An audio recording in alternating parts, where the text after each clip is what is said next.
And the Trump administration is pushing to dismantle U.S. Department of Education, aiming to shift control of schooling back to states. Well, the U.S. Education Department is handing off some of its biggest grant programs to other federal agencies as the Trump administration accelerates its plan to shrink the department.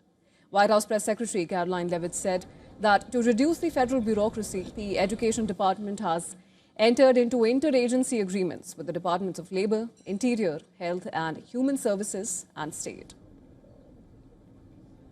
These agencies will now ensure the delivery of legally required programs while also refocusing them to better serve students. This common sense action brings the Trump administration much closer to finally returning education where it belongs, at the state and local level, not in Washington, D.C. Education Secretary Linda McMahon said that schools will continue getting federal money without disruption. She also claimed that without the Education Department, schools will have more money and flexibility to serve the students.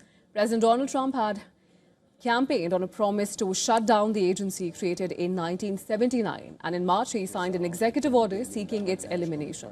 But Democrats are arguing it will harm vulnerable students, especially those in low-income, rural or native communities, and will also cause bureaucratic chaos. And for more on this, our correspondent Susan Tehrani has sent us this report telling us about the impact of this development. Listen in. The U.S. Department of Education may be no more. The Education Secretary on Thursday said that the recent government shutdown proved that America may no longer need the Department of Education. Speaking at the White House, she argues that schools continue to function without it and that power should be shifted to states and local authorities. Now, the plan would move key federal programs like funding and support for low-income students to other agencies, dramatically shrinking Washington's role in public education.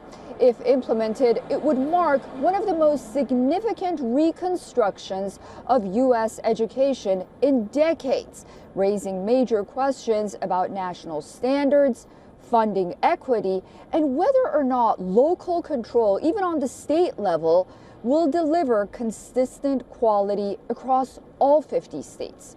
Susan Tehrani reporting from New York for WION World is One.